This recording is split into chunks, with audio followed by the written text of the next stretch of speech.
जब इलेक्शन होता है तो सारे लीडर जो पार्टियों के होते हैं वो एक जगह खड़े होते हैं, लोग उनसे सवाल करते हैं, भाई इक़्तिदार में आके अवाम के लिए माशी पॉलिसियाँ क्या होंगी, एग्रीकल्चर की पॉलिसियाँ क्या होंगी, हेल्थ की पॉलिसी क्या होगी, एजुकेशन की पॉलिसी क्या होगी।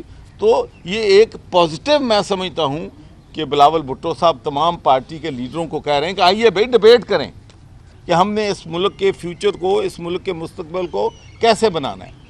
तो बाकी एक बार ये बिलावल भुट्टो दा लाहौर ना की ताल्लुक है भाई, वो बई ओदे नाने ने 1970 ਦੇ ਵਿੱਚ लाहौरों इलेक्शन लड़िया सी और जितया सी। बिल्कुल बिल्कुल। और फिर उसके बाद मोहतरमा बेनज़ीर शहीद ने यहाँ से इलेक्शन लड़ा था, वो जीती थी और पाकिस्तान की वज़ीर आज़म बनी थी। और अब भी मैं आपको बता दूँ बिलावल भुट्टो यहाँ से जीतेगा और इंशाअल्लाह वज़ीर आज़म भी बनेगा इंशाअल्लाह। और हमारी स्ट्रेटजी बड़ी क्लियर है कि हमने जो आज़ाद उम्मीदवार पंजाब से जीतेंगे, इस दफ़ा आज़ाद उम्मीदवारों का एक बहुत बड़ा रोल होगा और जो आज़ाद उम्मीदवार हैं उनके साथ मिल के हुकूमत बनेगी जो भी फ्यूचर की बनेगी। यही एक घबराहट है कि क्योंकि आज़ाद उम्मीदवार बहुत बड़ी तादाद में जीतेंगे। ये मेरा अपना जो सर्वे है, मेरा ज़ाती और मेरी आती जो पॉलिटिक्स के बारे में सोच है, पंजाब से बहुत ज़्यादा आज़ाद उम्मीदवार जीतने वाले। इसलिए मैं समझता हूँ कि जमहूरियत है भाई, live and let other people live, करने दें यार, जो भी जीतेगा हमारे मुल्क पे हुकूमत करेगा। बाकी रही गल इंतज़ामिया की, तो इंतज़ामिया से मैं ये कहता हूँ कि हम कन्फ्रंटेशन के हक़ में नहीं हैं। हम नहीं चाहते कि इंतज़ामिया के साथ ताल्लुकात हों, ख़राब हों। लेकिन एक बात मैं कहना चाहता हूँ कि पूरे पाकिस्तान में 24 करोड़ अवाम की नज़रें अगर मैं कहूँ कि एक हलके पे हैं, वाह जी वाह, तो वो हलका 127 है। बिल्कुल सही, बिल्कुल सही। पाकिस्तान के 24 करोड़ अवाम इस हलके की तरफ देख रहे हैं कि हलका 127 8 फरवरी को क्या फैसला करेगा। ओवरसीज पाकिस्तानी पूरी दुनिया में सिर्फ एक हलके को देख रहे हैं कि हलका 127 में क्या फैसला होगा।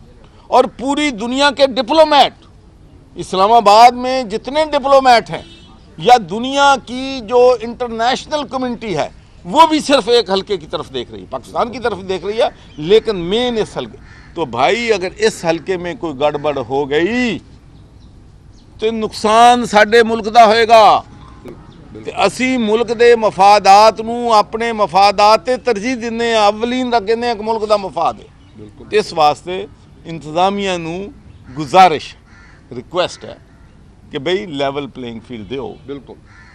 अगर कोई बंदा, कोई शख्स हमारे साथ शामिल होना चाहता है तो कितने लोगों को जेल में डालोगे, कितने लोगों के खिलाफ FIR करोगे।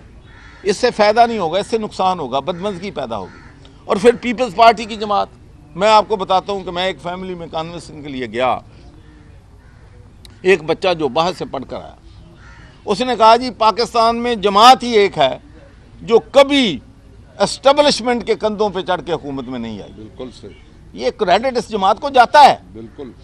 इसने हमेशा जितना जुल्म जबर इस जमात ने सहा है, इस जमात की लीडरशिप ने सहा है, मुझे बताऊं तो सही किसने इतनी कुर्बानियां दी हैं। और फिर सबसे बड़ी बात यह है कि इस ख़ानदान ने हमेशा पाकिस्तान की बका की बात की है, पाकिस्तान की सलामती की बात की है, पाकिस्तान की खुशहाली की बात की है, किसानों की खुशहाली की बात की है, मज़दूरों की खुशहाली की बात की है। तो आएँ, मैं तमाम गुजारिश करता हूँ, अपील करता हूँ तमाम सियासी जमातों से, एक पुरअमन हम इलेक्शन लड़ें, एक दूसरे के साथ लड़ाई नहीं करनी, एक दूसरे का झगड़ा नहीं करना, फिर आवाम जिसके सर पे ताज रखें उसको मान लें हम। लेकिन एक बात, आखिरी बात करके मैं अपनी बात ख़त्म करता हूँ।